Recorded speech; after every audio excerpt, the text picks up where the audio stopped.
مایک دی بیوټ دی خادم صاحب. The meeting has been recorded. Okay. بسم الله الرحمن الرحیم. د لوی او مهربان خدای په نامه باندې چې بې حده مهربان دی، د هغه په نامه باندې شروع کوو د خپلې د نن ورځې یا د دې جمعې خپرونه. نن د سپتمبر د میاشتې 5مه نیټه ده، کال 2024 دی. تاسو زموږ خپرونه ګورئ لکه د هرې اونۍ په رنګه، او تاسو ټول د الله پاک خوشحاله دي چې دغه وخت زموږ د خپرونې د اورېدو ته هست دی او دا خپرونه ګورئ. ټولو نه مننه کوم، د خپلو ښاغلو مېلمنو نه مننه کوم. ما سره په دې اونۍ کې هم لکه د هرې اونۍ په رنګه ښاغلي مېلمانه را سره دي. ډاکټر صاحب رحیم پښتونیار را سره دی، ښاغلی ګرجیوال صاحب را سره دی، کریمزی صاحب، حاجي صاحب محمد ایوب، زازی صاحب را سره دی. بعضې نور دوستان لا تر اوسه نه دي راغلي، ورته انتظار یو انشاءالله تعالی چې راوشي. دا زمونږ خپرونه لکه د هرې اونۍ په رنګه موږ د تېرې اونۍ په واقعاتو باندې فقط یو ډېر سرسري مرور کوو، بیا خپل د اونۍ اصلي مطلب ته راځو. د په تېره اونۍ کې په دنیا کې ډېر عجیب و غریب واقعات وو. په هغه ټولو پورې زمونږ کاروبار نشته دی، خو 2 واقعې په افغانستان کې شوي دي. هغه دواړه چې دي د افغانستان د خلکو لپاره ډېرې اندېښمنې وي او خلک یې ډېر اندېښنه کړي دي او خلک خفه کړي دي. یو واقعه خو دا وه چې د مامورینو په یو ګاډي باندې یو انفجار شوی دی چې داعشیانو د هغې مسؤلیت قبول کړ. په هغې کې تقریبا زښت ډېر کسان یې پکې ووژل او ټول ځوانان دي. عکسونه په میډیا کې راخپاره شو. هغه کسان چې په دغه واقعه کې شهیدان شوي دي د خپل ځان له خوا نه، د خپلو ټولو ښاغلو مېلمنو له خوا نه، د خپلو ټولو محترمو لیدونکو له خوا نه چې همدا وخت دا خپرونه ګوري، د ټولو د خوا نه ده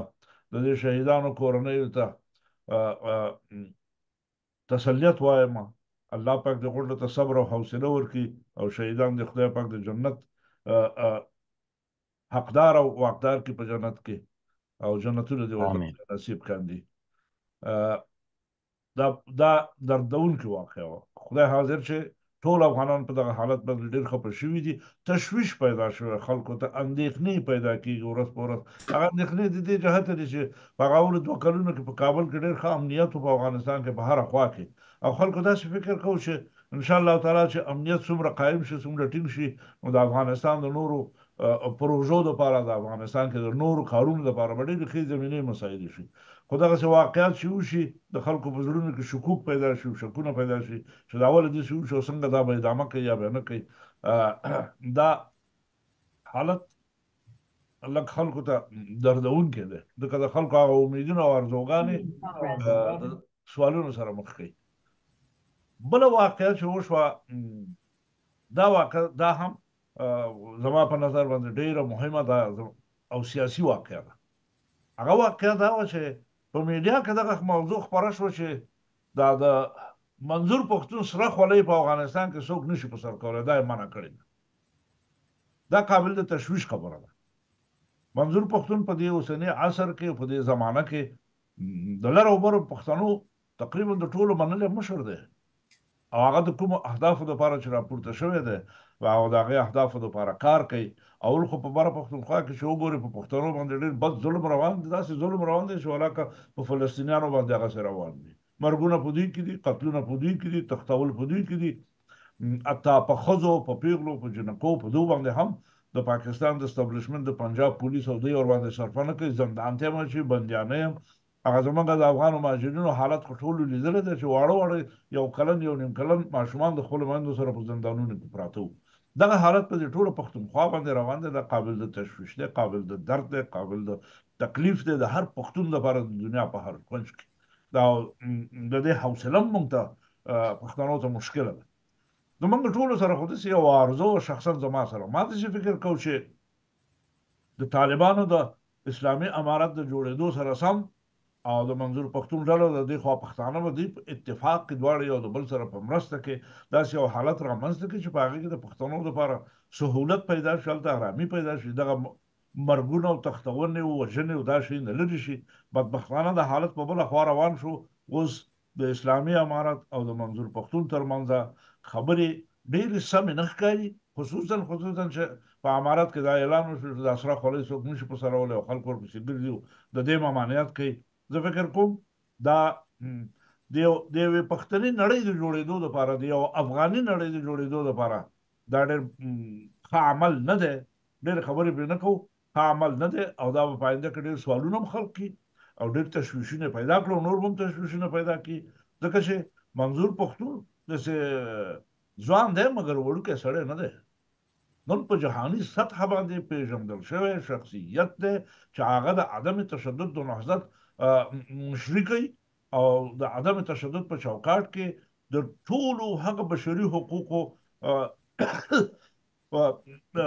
د غصب په مقابل کې د مقابله او مبارزه روانه ده نن جهاني شهرت لري جهاني شخصیت یې ځان ته پیدا کړی خلک ورپسې ولاړ دي نو هیله ده چې دغه مناسبات د پښتنو جرګې په دې کې دخیل شي او په دې باندې سره دغه وکړي د ترمنځ خبرې وشي دغه مشکلات باید حل شي دا یوه د اندېښنې خبره ده دغه دوه خبرې زما د نظره ډېر لنډې تبصرې په دې ډېرې خبرې کېدای شي خو زموږ پروګرام د دغه خبرو دپاره نه دی زموږ خپرونه په دې اونۍ کې په دې دپاره وه چې موږ عنوان کړی و په تېره اونۍ کې چې موږ به په یو تیوریکه موضوع په یو سیاسي او فلسفي موضوع باندې به لږې خبرې کوو چې دا بعضې کسان چې معلومات کم دی یا غلط معلومات پیدا کړي دي یا تفکر کې غلط خبرې ګرځي چې د هغوی دا خبرې لږې صحیح شي او خلک سم واوري هغه دا و چې موږ سوال خلق کړ چې ملي یعنې څه ملي څه شی دی دا د ملي لغت چې کله سړی واوري او یا چېرته ولولي عاجل د سړي په مغزو کې که سړی مطالعه لږه ولري د ارنست رینان نوم دماغ ته راځي ارنست رینان هغه څوک دی چې په 1822 د فبروري د میاشتې په 28 نیټه باندې فرانسه کې پاریس کې زیږېدلی یو لوی فیلسوف تېر شوی دی هغه په نقد کې هغه په ادب کې هغه په سیاست کې هغه په مذهب کې هغه په دین کې په دې شیانو کې ډېر لوی اثار لري او د ډېر معروف اثر چې دی په نشنلیزم یا په ناسیونالیزم باندې دی چې د جهان ټول ناسیونالیستان ورته اتا د ناسیونالیزم یا دغه معاصر د 19مې پېړۍ نه را دې خواته د معاصر ناسیونالیزم د فلسفې پلار هم ورته خلک وایي د دې سړي په ډېرو خبرو باندې خبرې کړي دي دا د ملت لپاره تعریفونه لري د ژبې لپاره لري د نژاد لپاره لري د ملت جوړونې لپاره خپل ځان ته خپلې خبرې لري او خپل تیوریګانې لري ټول لري خو د ده په دې ټولو تیوریو کې ډېره مهمه او ښه خبره دا ده چې دی د ناسیونالیزم او فاشیزم ترمنځ یو لوی سور خط او دیوال جوړوي او دا دواړه یو د بل نه سره بېل کړي دي او بېلوي یې سره او دی په نژادي توپیر باندې قطعا دغه نه لري عقیده نه لري او دغه خپله ملي د یو فلسفې په قالب کې لکه یوه غریزه جامعې ته د تنقید د مطالعې او د لوستلو لپاره وړاندې کوي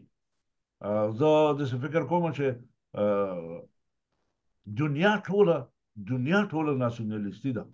په دنیا کې ملي ګراهي چلیږي هر قوم ناسیونالیست دی او رښتیا چې ناسیونالیزم په انسانانو کې غریزه ده دې کې هېڅ شک نشته دی خبرې ډېرې معنی نه شي نامخدا ډېر ښه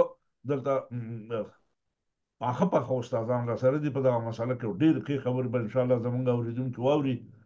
زه راځم شروع د دې نه کومه چې په قرآن کې د ملت ذکر شوی دی څو ځایه د ملت کلمه راغلې ده او خوشبختانه د خوشحالۍ ځای دی حاجي صاحب محمد ایوب موږ سره دی چې دا د اسلامي علومو یو لوی سکالر دی په تورنټو کې دا خوشبختي ده حاجي صاحب تاسو له راګرځم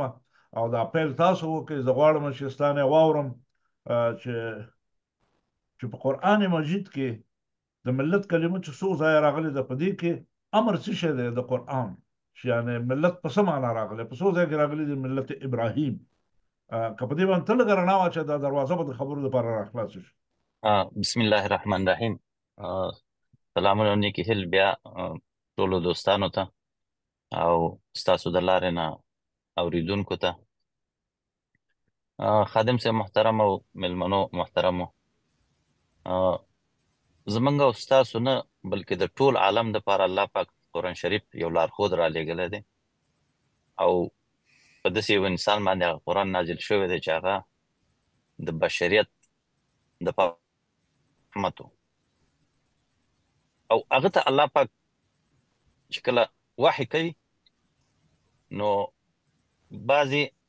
آیاتونه ډېر زیات دي خو د سورة نحل په 130 نمبر آیات کې الله پاک هغه ته وایي چې ثم اوحینا الیک وایي موږ تاسو ته وحی وکړه ان اتبع ملت ابراهیم حنیفا. سبحان الله، دلته کلمه د اتباع راځي. پیغمبر ته خدای پاک وحی کوي او په قرآن کې ورته وایي چې ما تا ته وحی وکړه، او د دې وحی ټول قرآن هغه ته وحی شوی ده، خو دلته اعلان کوي. وګوره زه تا ته یو اعلان کومه چې ته به د ابراهیم علیه السلام په ملت باندې د هغه تابعداري به کوې. او کلمه د اتباع په عربۍ کې دوستان پوهېږي، یو اطاعت دی. اطاعت په هغه وخت سره کېږي، مثلا اوس زمونږ یو امیر دی، مشر دی، د هغه اطاعت کوو، خو که د امیر مړ شي بیا د هغه اطاعت نه کېږي. او اتباع دې ته ویل کېږي چې دا به د اول نه د آدم علیه السلام نه نیولې تر څو چې دنیا یې، نو موږ به د یو ملت اتباع کوو، ملت ابراهیم. او بیا د هغه خصوصیت ښیي الله پاک په دې آیات کې چې وما کان من المشرکین. ابراهیم علیه السلام ملت ولې تابعداري وکړه؟ ځکه چې هغه مشرک نه و. د شرک تعبیر ډېر اوږد دی، خو که موږ یې په لنډو الفاظو کې وکړو د قرآن په اصطلاح باندې یا د قرآن په ژبه، نو حضرت لقمان حکیم خپل زوی ته وایي چې شرک مه کوه، ان الشرک لظلم عظیم. هر هغه کار چې هغه انسان کوي او د بل انسان حق خوري، دا ظلم دی، دا شرک دی، دا د الله په کارونو کې دخل اندازي ده. لکه اوس چې د افغانستان کې د ښځو په مخ باندې مکتبونه بند شوي دي، دا یو شرک دی، د الله د امر ممانعت دی. دا په به نه ورکوو، خو د قرآن په دغه باندې ظلم دی، او ظلم او شرک دا مترادفې کلمې دي. ملت سازي یا ملیګرایي دا د اسلام بنیاد دی. هر پیغمبر چې راغلی دی، هغه چې خپل قوم ته دعوت کړی دی، نو یا قوم عبد الله، د قوم کلمه استعمال کړې ده. اوس یو پښتون مشر راپاڅېږي او خپل پښتنو ته غږ کوي چې پښتنو راپاڅئ او خپل حق وغواړئ، نو دا عین د ابراهیم علیه السلام او د محمد صلی الله علیه وسلم په لار روان دی. الله پاک په یو بل آیات کې د قرآن په اصطلاح باندې چې هغه آل عمران 95 نمبر آیات دی، د دې ملت نه مخکې یو بله کلمه راوړي، لکه مخکې چې اوحینا کلمه راوړې ده په سورت نحل کې، په سورت آل عمران کې وایي چې قل صدق الله. ای پیغمبره د خلکو ته اعلان وکړه چې الله رښتیا ویلي دي، فتبعوا ملت ابراهیم حنیفا، تاسو د ابراهیم په ملت باندې او د هغه تابعداري وکړئ. دلته هم کلمه د اطاعت نه ده راغلې، د اتباع کلمه راغلې ده. د اتباع او د اطاعت په منځ کې دا فرق ما تاسو ته ووایه چې اطاعت یو وخت زمان پورې محدودي او اتباع غیر محدوده ده، دا به همیشه وي. نو بیا پیغمبران دي سلسله راغلې ده. حضرت یوسف علیه السلام ته به راشو. زه خبرې را لنډوم او اوږدوم یې نه چې نور دوستان هم به خبرې کوي، موضوع هم ډېره مهمه ده. خو حضرت یوسف علیه السلام جیل ته ځي، په سخت وخت کې په زندان کې بندي دی، خو هلته هغه خلک خواته خپل دوستان راغونډوي او هغو ته ځان معرفي کوي چې زه څوک یم. نورې قصې هم ورته کوي، خو چې کله ورته ځان معرفي کوي نو ورته وایي چې واتبعت ملت آبائي ابراهیم واسحاق ویعقوب وما كان من المشركين وما كان لنا ان نشرك بالله من شيء. سبحان الله، یعنی پیغمبر چې ځان معرفي کوي نو ورته وایي چې ګوره زه څوک یم، زه د ما خپل اتباع مې کړې ده د خپلو پلارانو چې ابراهیم دی، اسحاق دی، یعقوب دی. او بیا اوس دا شرط لګوي چې ګوره هغه ظالمان نه وو، هغه مشرکان نه وو، هغوی شرک نه دی کړی، ځکه شرک ظلم دی، هغوی د چا حق نه دی خوړلی، د خپل حق پې غوښتی دی. دا د شرک کلمه ډیره وسیع ده. په حدیثو کې د دې تفسیر شوی دی چې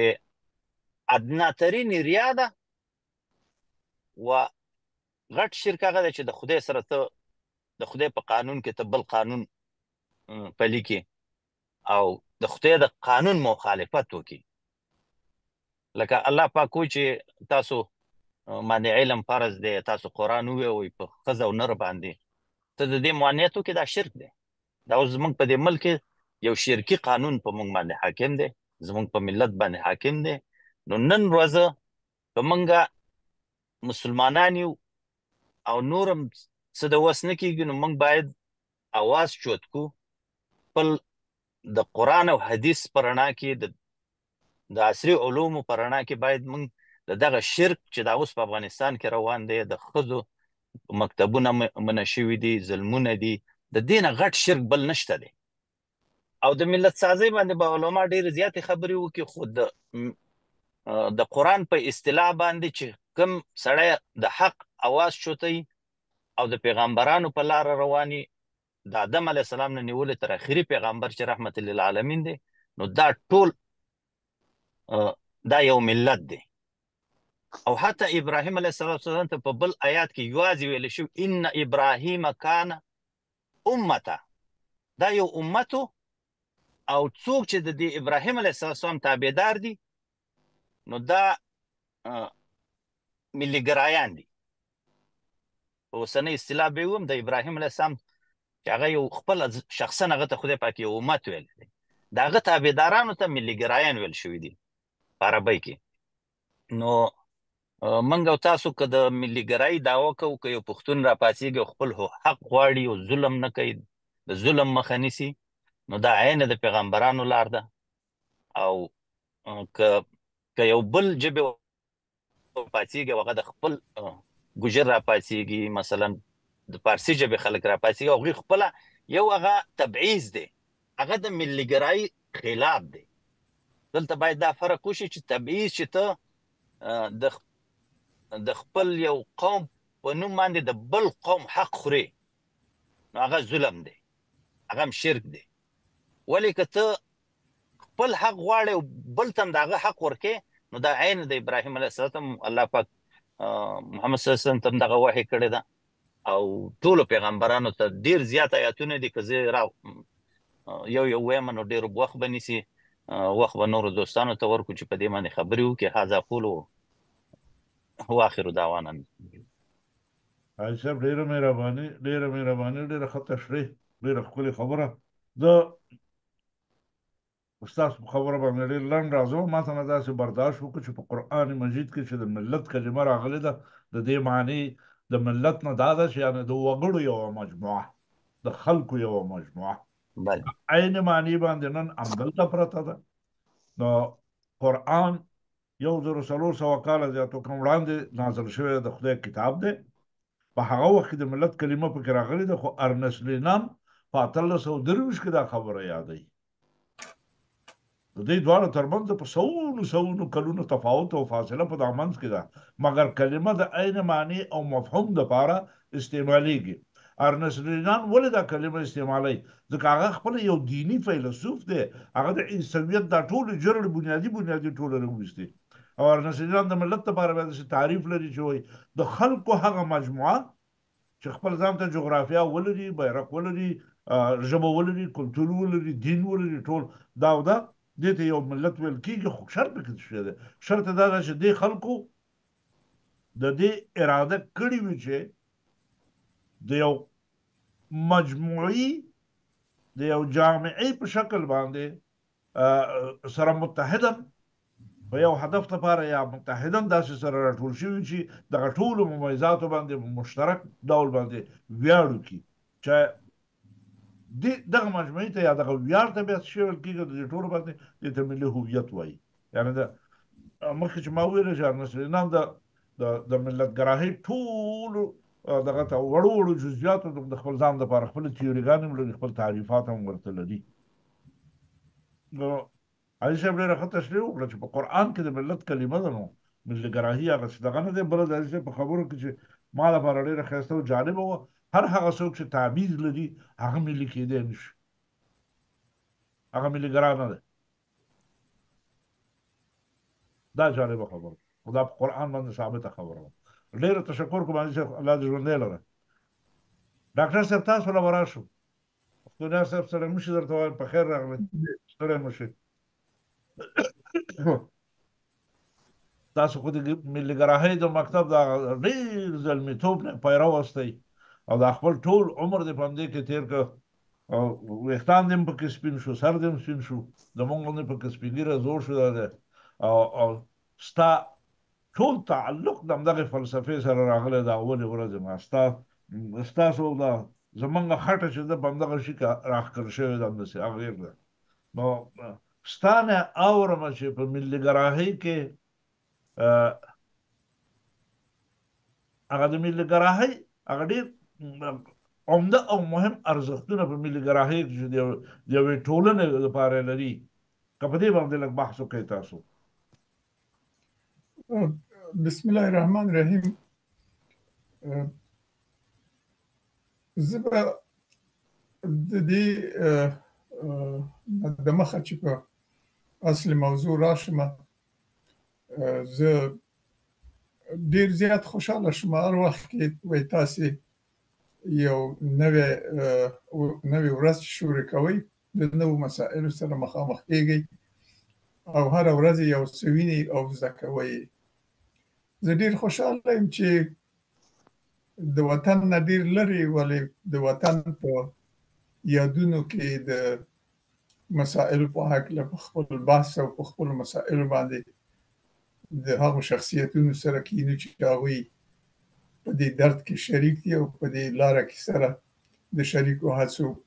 پیل کوي واقعا ماته ډېره په زړه پورې وه چې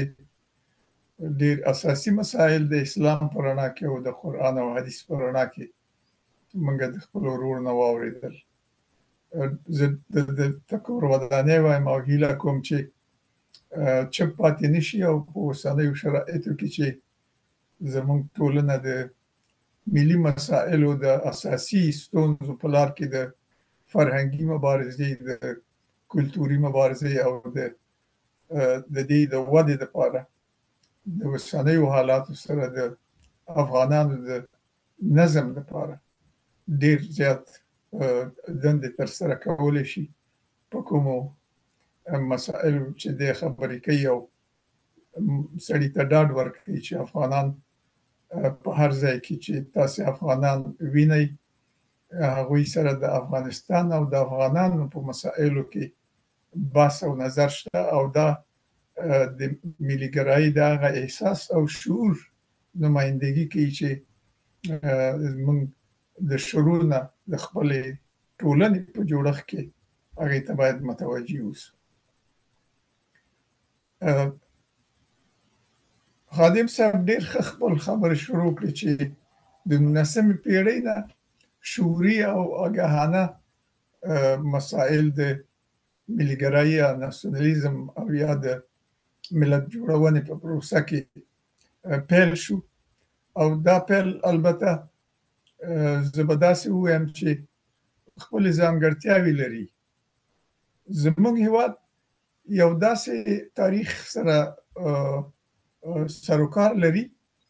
چې د ملت جوړونې په پروسه کې په ډېرو ابتدایي حالاتو کې هم یو ډېر روغ او یو غني تاریخ مونږه ویلی شو چې په دې ټولنه کې په دې سیمه کې او په دې جغرافیه کې شته چې هغه د ټولنې د هغه ابتدایي جوړښتونو په مسیر کې چې مونږ ګورو دغه د دیني ارزښتونو یا د عقیدوي ارزښتونو مسأله د ملت جوړونې او د ملي پروسې په رشد یا د ټولنې په شعوري رشد کې دا مطرح وه او دلته خو ډېره مطرح وه مونږ د بدوي او ګله-ییز ژوند نه چې انسانان په دې جغرافیه کې راوتي او دوی ځان لپاره یو ټولنیز نظم جوړ کړی دی دې تاریخ کې ډېرو مشرانو نه ډېر څه پاتې دي په لیکلي توګه لکه فرض کوم زه به یو څو مثاله ورکړم په دې ویدي اثارو کې یا اوستایي اثارو کې یا د زردشت د افکارو په سلسله کې چې دوی د جوړښتونو د ابتدایي موادو یا امکاناتو په هکله باندې دلته کوم بحثونه کوم څېړنې کوم نوښتونه یا کوم جوړښتونه او د هغې په هکله موږ ته د زړو تاریخونو په هکله کوم مسایل دي دا موږ ته جدي وو. هغه افغانان چې د تاریخ جوړولو او ملت جوړولو په دې مسیر کې مخته راغلي، زه د اسلام د دین په هکله دا زما عقیده ده. ضروري نه بولم چې زه ووایم چې ډېر علم ورکې لرم. کاشکې چې هغه څه چې د اسلامي علومو دپاره باید د پوهې او زده کړې د ودې دپاره مطرح دي، هغه موږ ترسره کړی وای، خو تر ډېره حده مو دا ترسره هم کړه، ځکه چې د ملي ګرایي یا د ملت جوړونو په مسیر کې د فرهنګي او د اجتماعي جوړښتونو بنیادونه چې دي، بیا اسلام چې راغلی نو اسلام په هغې کې ډېر رغنده رول ځکه ولوباوه چې زموږ د نظام په جوړولو کې د اسلام بنیاد چې دی هغه د افغاني بنیاد سره، چې افغاني بنیاد زه د ټولنې په بنیاد خبره کوم. زه چې ځینې خلک د افغاني بنیاد سره مخالفت کوي یا د افغاني بنیاد په هکله په خپل تاریخي مسیر کې کم توان لري، یا د تهاجمونو په سلسله کې زموږ فرهنګي رغلونو کې ډېر مسایلو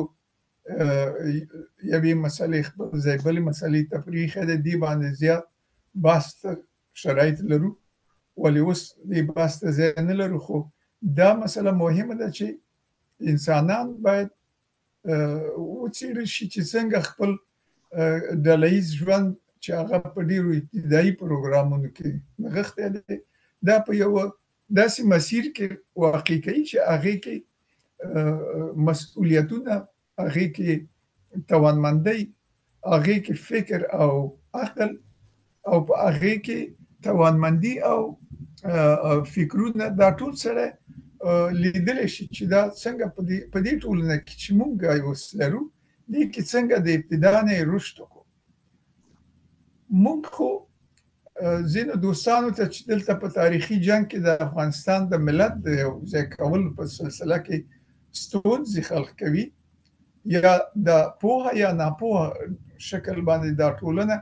په یوه داسې مسیر کې واقع کوي چې د اصلي تضادونو ځای د فرعي تضادونو او بې ځایه برخوردونو ته لټوي. دا موږ کولی شو چې ابتدایي ټولنه کې دې ته توجه وکړي چې هلته چې دا زموږ مشران راټولېدل، ضرورت یې څه و چې دوی جرګه وکړي، ضرورت یې څه و چې دوی په خپل منځ کې ټول د قومونو نمایندګانو په شکل یا د قومونو د قوتونو په شکل چې په قبیلې او قومي او سیمه ییز شکل باندې دلته راغلي وو منځ ته، د دوی په منځ کې د یو ضرورت پیدا شي چې دوی وحدت وکړي، دوی یو شي، دوی آمادګي ونیسي، دوی مسؤلیت ونیسي، دوی خپل هویت مطرح کړي. دا هویت په انفرادي ډول او په اجتماعي ډول، او بالاخره دا هویت ته یو ساختار ورکړي، یو دولتي نظام جوړ کړي. داسې کې خلاصه کړو. نو که په دې جامعه کې یا په دې جغرافیه کې د یو دولتي نظام ضرورت وو، نو دا دولت به څوک جوړوي؟ دا دولت به هغه افراد جوړوي چې دلته دي. دا افراد څوک دي؟ دا افراد د هرې سیمې دي. په دې سیمه کې ټول افراد چې اوسېږي خپل هویتونه لري. د کلي نوم هم شته، او هغه خلک چې میشته شوي د پلار او د نیکه نوم هم شته، او هغه ساحې چې د کومو مشکلاتو نه تېرې شوي، څومره بحرانونه یې لیدلي، څومره سیلابونه پرې راغلي، څومره جګړې او یرغلونه پرې راغلي، څومره چنګیز او فرنګ او اورنګ ورباندې راغلی، څنګه ورباندې روسان راغلي، د دې ټولو سلسله زه وړم او په هماغه ساحه کې خلاصه کوم چې که چېرې د صفویانو، شیبانیانو او د مغولو یا ګرګانیانو د نظامونه او یا قوتونه یا جوړښتونه موږ وګورو، په همدې ډول ډېر زیات قبیلې او قومونه دي چې دوی د واړه نه تر غټه پورې په لښکر بدل شوي او غټې په یو ځای کې ناست دی، خو که هغه سم وو، توانمند وو، او په هره ساحه کې توانمند دوی په هماغه ساحه کې خلاصه کېږي. که د وژلو او قتل توانمندي لرله، که د ښارونو او درو او سیمو د وجلو او سوځولو توانمندي لرله، نو هغې خپل نومونه دي، خو هغې ته په دې لیول قایلېدل لکه اوس چې تاسې خپل په صحبت کې د یو فرانسوي فیلسوف یادونه وکړه. موږ دغسې لوی شخصیتونو په هکله باندې ډېر لږ معلومات ولې لرو؟ دا ځکه چې په مسیر کې د سیاسي تنګ نظري یا د پوهې کموالی او یا د حق او د نورو خلکو رول ته موږ کمه توجه کوو، ځکه دا نظامونه چې دي دا کمزوري شوي دي او یا حتی منحل شوي دي یا په استبدادي نظامونو بدل شوي دي او ټولنو ته د رشد او د پرمختګ شرایط نه دي ورکړي. د دې ټولنو د پرمختګ شرایط او د نظام جوړولو شرایط یا پروسه چې هغه تاسې د وطن او ملت د چوکاټ نه راوباسئ او عقیده ورته مطرح کړئ، نو اسلامي عقیده د اسلامي ملت جوړولو په محور کې ډېر رول لري او دای په افغانستان کې موږ جدي نیسو، ځکه دلته چې دغه حکومتونه چې د دریو قدرتونو سیمه ییزو قدرتونو چې شیباني او صفوي او دغه مغولي وو، د دوی په منځ کې چې دلته د ځمکه سره وه او د خلکو حقوق او په خلکو باندې تجاوزونه او په خلکو باندې حملې د خلکو د ګټو سره او د خلکو د ملي مسایلو سره ناړوه برخوردونه کېدل، د دغې ساحې د قهرمانۍ او د ملي جوړښتونو یا د دولتي نظام د جوړولو یا په دې ټولنه کې د خپلو مسایلو د حل لپاره دوی مجبور دي چې په ملت جوړونه او د ملت د جوړونې نه مطلب دا نه دی چې موږ او تاسې یوازې دا خلک راټول کړو قومونه دي دا سره ګډ شي او نوم په ملت کېږدو. دوی باید خپل نظام ولري او دا نظام یو دولتي نظام وي. نو د دولتي نظام د جوړولو پروسه په دغه سیمه کې چې موږ یو او افغانستان بولو دا د جرګو او د ګډو هڅو په نتیجه کې رامنځته شوی او د دې جرګو په ترکیب کې بیا موږ دې ته اړ شوي یو چې که خپله دا د قوم مشران یا د قوم او قبیلې په دې جرګو کې وحدت ته ونه رسېږي او دا وحدت په ملي سطح باندې رامنځته نه شي چې موږ ورته ملي وحدت ووایو یا موږ ورته یو قومي جوړښت لپاره د خلکو په منځ کې قراردادونه او د خلکو په منځ کې مسایلو ته دوی د حل لاره په درست ډول پیدا کړي. نو دلته ډېره زیاته دا ساده شوه چې دغه سړی چې په اسلامي لحاظ یو دغه لري یو موقف لري یو خاص دریځ به لري، هغه یې راوستو چې احمدشاه بابا هغه د مشر په حیث په دې جرګه کې خلکو ته وایي چې دا مو مشر شو. اوس د دغې مشرۍ صلاحیتونه د احمدشاه بابا په شخصیت کې هم نغښتي او د هغې وخت د ضرورتونو په اساس چې دلته باید یو ملت او دولت جوړ شي، دغه ابتدایي جوړښت چې دی دا په دې بنیاد باندې کېده چې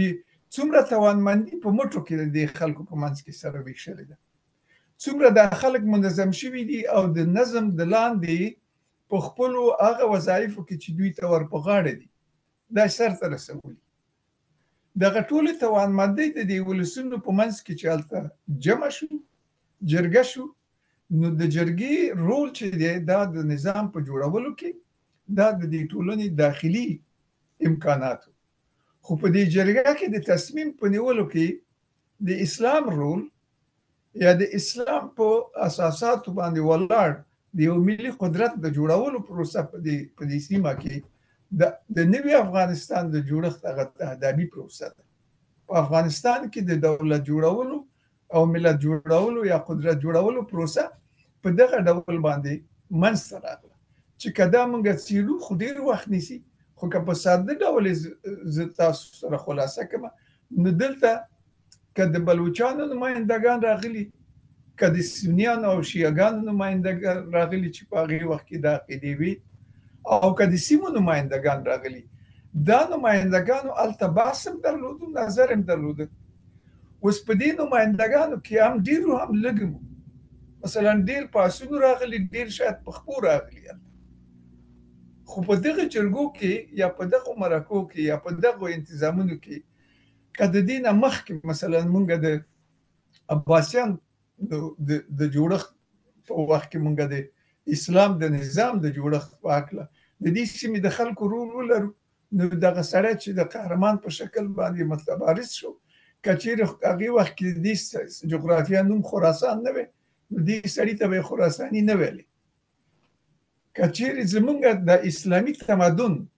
او د اسلامي تمدن په منځ کې د هغه اهل خلکو چې هغه اهل فکر هغوی د فلسفو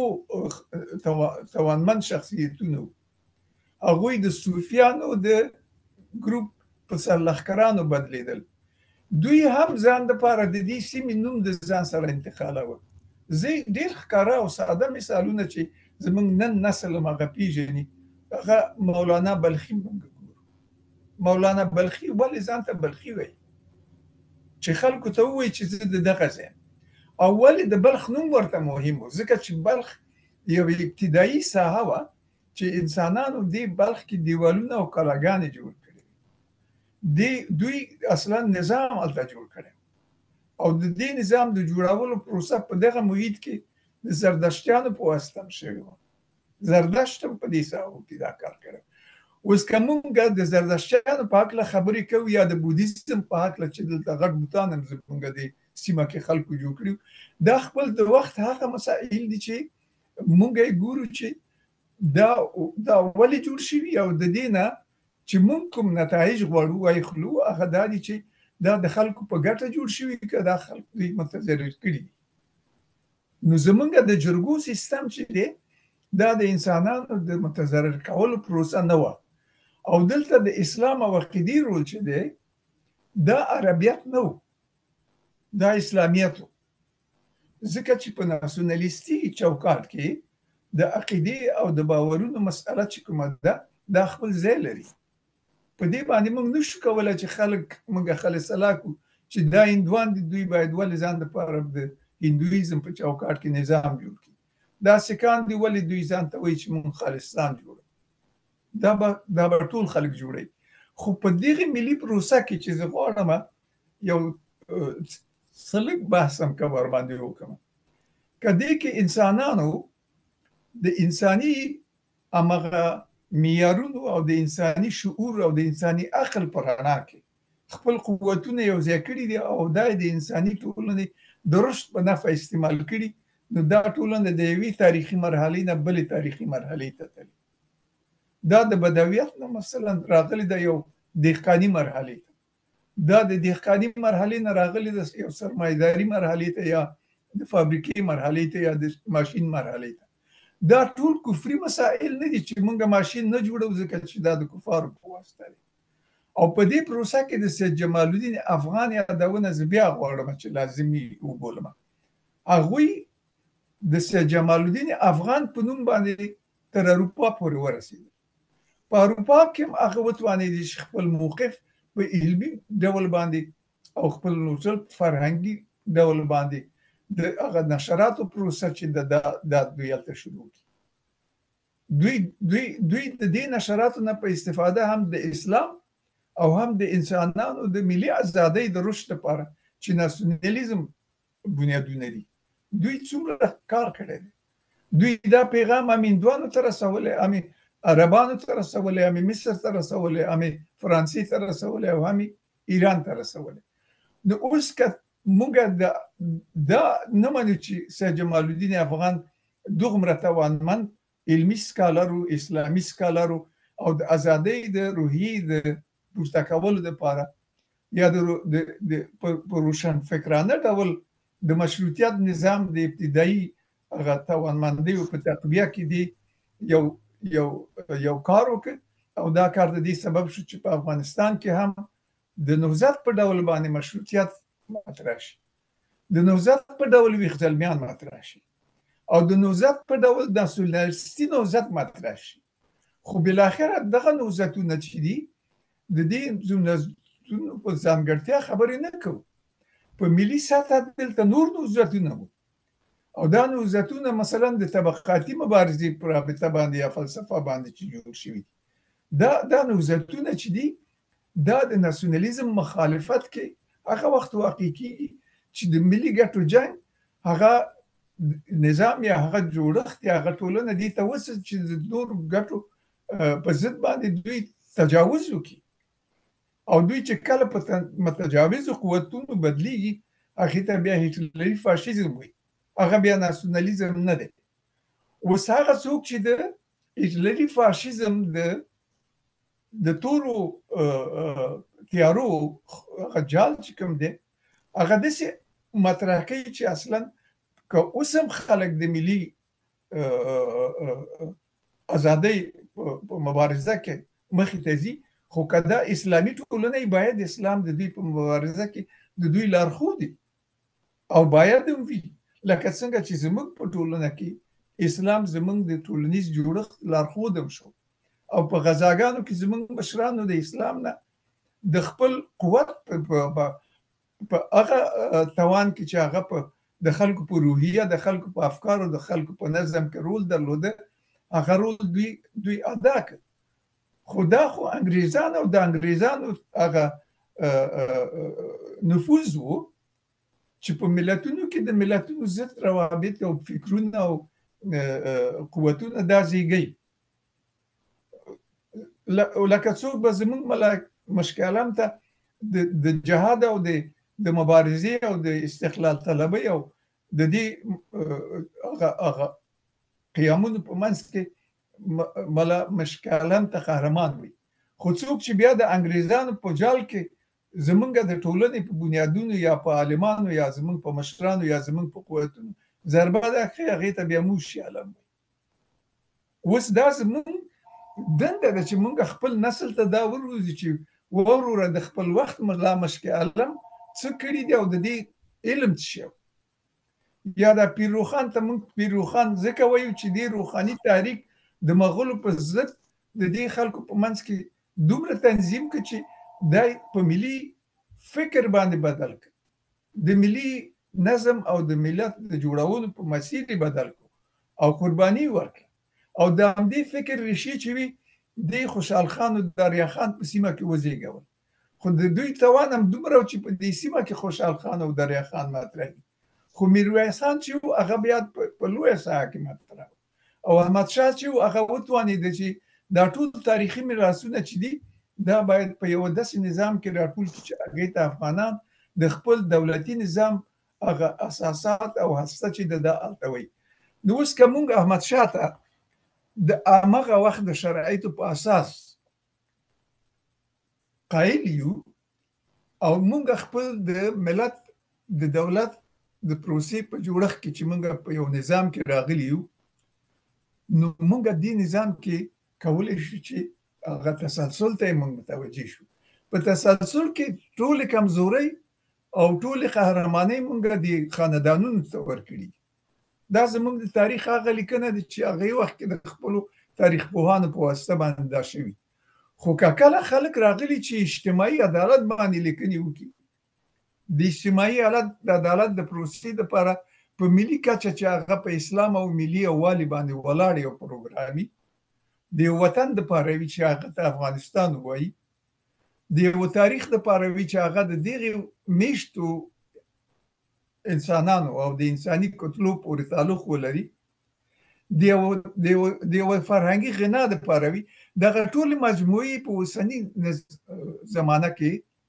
د یو داسې ملیګرایي هغه بنیادونه دي چې دا ملیګرایي برحق هم ده عادلانه هم ده او باید ویم زه دلته ولې دا جرأت لرم چې په امریکې کې چې خبرې کوم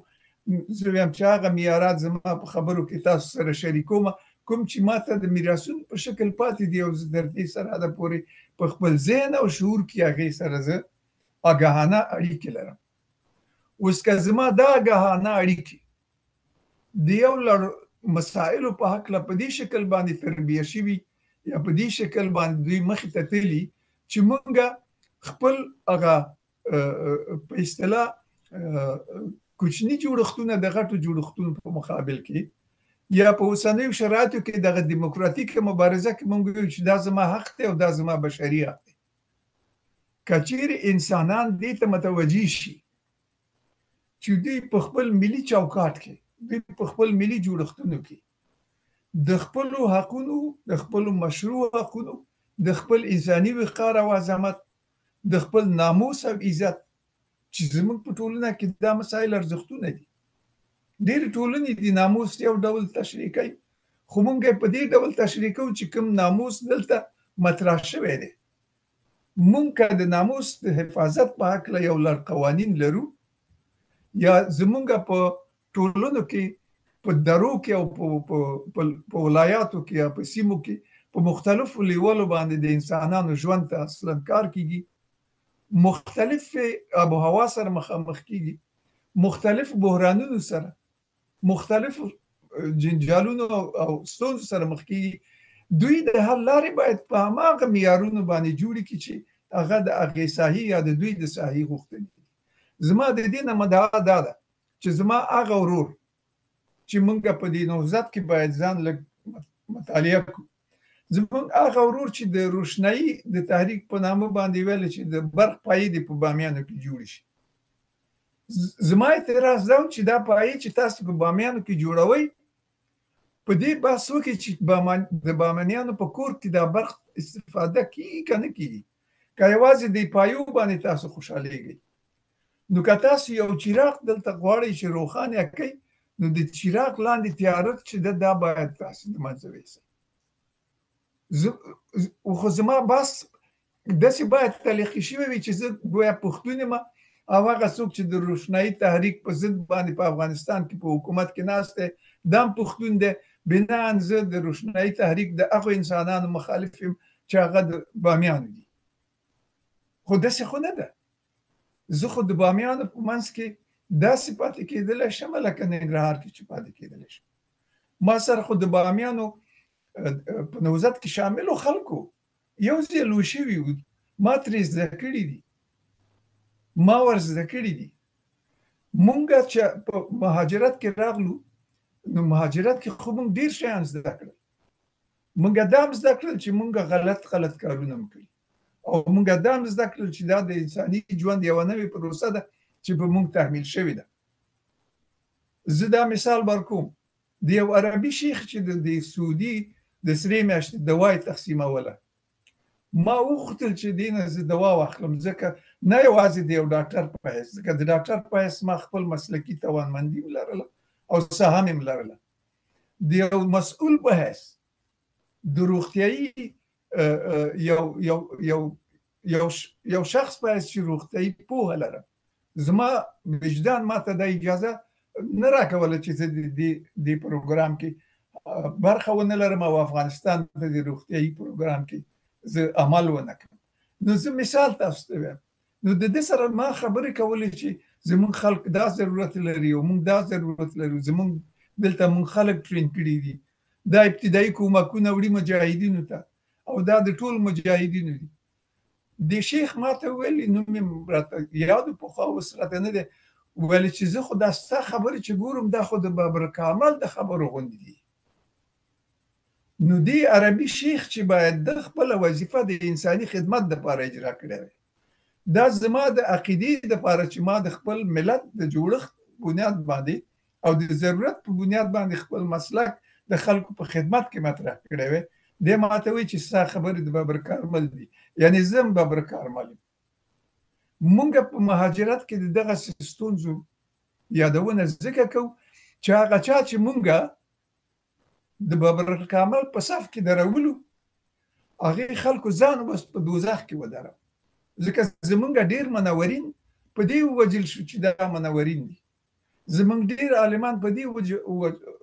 وټاکول شو او وځپل شو زما یاد چې خادم صاحب خدای بخلي ما ته ویل چې پوهېږې زه چې دوی محبس ته ویوړم نو ما ورته ویل چې هلکه زه نور محمد سره خبرې کوم وایي دا دومره بې سواده او احمق خلک چې نور محمد یې نه پېژني اوس صحیح ده چې تاسو دې سرحد ته رسېږئ چې د یو څوک د طریقې تخلص لري هغه هم تاسې نه پېژنئ خو عملي لحاظ نه دې ته دا توان ورکړی و چې خادم صاحب باید د محبس په کوټه کې واچوي او یا د ماته ویل چې سعید افغاني دومره وهلی او چې سر یې دومره پړسېدلی او زه به نه وایم چې د ماته څنګه ویلي په خپل لفظ. د دغسې یو مسیر نه موږ راټول شو او بالاخره دې شرایطو ته راغلو چې کله چې موږ د ملي ګرایي په نوزاد کې د پوهنتوني نوزاد نه خبر کړو، موږ به ویل چې تضاد چې دی دا د خلکو په منځ کې شته دی. زموږ خلکو کې پورتني طبقات چې دي دا د خلکو حق خوري، دوی ظالم دي، دوی خلک ازاروي. خو دا تضاد چې دی دا چې ته ورته طبقاتي وایي دا درست ده چې دلته طبقات ټیټ هم شته لوړ هم شته، خو ملي تضاد ورته ولې وایي؟ ته دغه خپل خلک چې تا ته ډېر زیات مظلوم او په تکلیف ښکاري، دا خو قومي تضادونه نه دي په تکلیف کړي. د هزارجات بزګر، د هلمند بزګر، د ننګرهار بزګر، مومند بزګر او دا ټول بزګر دي. که دوی د ننګرهار کانال ته راغلي دا ټول کارګر دي. اوس دغه جوړښتونه تاسې ولې په قومي جوړښتونو کې د قومونو د هوسایي پر ضد استعمالوي، د قومونو د هویت پر ضد استعمالوي؟ د ملي ګرایي جنګ په دې مرحله کې دې سرحد ته راورسېده چې دغه تضادونه چې د روشنفکرانو په منځ کې به د فلسفي لحاظ نه کېده چې دا علمي فلسفه ده او دا غیر علمي فلسفه ده، په دې باندې دوی سره ونښتل. موږ په الفاظو ونښتو، موږ په لهجو ونښتو. موږ دا لهجې او دا الفاظ او بالاخره د انسانانو په منځ کې د حکومت او نظام په جوړولو کې دې ته متوجه شو چې په دې ټول تسلسل کې یوازې دا خلک چې دلته حاکمان کېږي دا پښتانه دي. اوس دغه پښتنو حاکمانو چې حاکمان وو دا خو د پښتون په حیث باندې وڅېړئ او د یو حاکم په حیث هم وڅېړئ. دوی دلته اوس څه کړي؟ ملت ته یې څه کړي؟ که د ملت د خدماتو نه دوی بهرمند او د خدماتو هغه د ګلانو اکلیل چا ورته په غاړو کې اچولی، نو دا به ټول خلک وستایي. خو که دی ظالم و که دا پښتون هم ظالم دی، که دا هزاره هم ظالم دی. او زموږ دا مشران چې زموږ مشران خو د قومونو پورې تعلق درلود، دا خو د دې هویت دی. قومونه هم هویت دي خو ملت هم هویت دی. که زه قوم یادوم نو زه ملت هم یادوم، نو دا ملت ولې یو ځای موږ نشو جوړولی؟ د ملي ګرایانو جنګ چې دی دا عادلانه دی او برحق دی. هغه برحق په دې دی چې موږ دا جنګ د دې دپاره په افغانستان کې په ملي اساساتو، ملي غوښتنو او ملي معیاراتو باندې په مبارزه بدلو چې دا مبارزه آګاهانه مبارزه شي. او آګاهانه مبارزه دې ته وي چې دغه اوس چې تاسې افغانستان کې نظام جوړوئ، تاسو دې نظام ته اسلامي نظام وایي؟ بالکل باید ووایي، ځکه چې دا ملت مسلمان دی. خو دا نظام چې دی دا په افغانستان کې باید هغه مسائلو ته رسیدګي وکړي چې هغه د ملت غوښتنې او د ملت مسؤلیتونه او وظایف دي. هغه مسائل باید په نظم کې راولي چې هغه د دې ملک د توانمندۍ نه استفاده کوي. او دا توانمندي بیا په دې نه خلاصه کېږي چې دا د ټول پښتانه توانمندي وي یا د هزارهګانو توانمندي وي یا د سیک توانمندي وي یا د هندو توانمندي. د دغې ګډې توانمندۍ چې د ټول ملت په منځ کې مطرح ده او ټول ملت په هغې باندې غنامند دی، دا ملي شتمني ده. دا د ملي ګټو هغه خلاصه ده چې موږ دې کې په ملي ژبه باندې یو نوع بحث لرو او د ملت ضد ژبه باندې به بل نوع بحث لرو. په دې اساس د خپل خبرې خلاصه کوم او تشریحي د مسائلو کې زه معذرت غواړم چې ونه توانېدم چې هغه انسانانو نه یادونه وکړم چې هغه انسانان خلکو ووجل په دې لار کې. په جب کې دی وایي سور کارت ته کافر دی. اوس دغه انسان چې سور کارت ونه لري یا اوس موږ په ځینو خلکو باندې دا اعتراضات کوي چې د دې اسناد پاکستاني دي یا د دې اسناد ایرانی دي. خو که دا اسناد پاکستاني و ایرانی نه وي، دې د ژوند لپاره په دې ایران او پاکستان کې شرایط نه لرل. دا خلک خو اصلا نه د سبقت الله نمایندګي کوله او نه د هغې د ډلې ملګري او نه د دغه نه د حکمتیارو او نه دا کمپونه مجبور چې دوی ټول د حکمتیار پوځي. د شمشتو کمپ د باید د حزب اسلامي او د خراسان کم دی باید د جمعیت او بالاخره د دوستي وي یا په دې زمونږ افغانستان په منځ کې یو لړ قومندان سالي لري چې ورته وي دا قومندان سالاري مه بولئ دا د هغې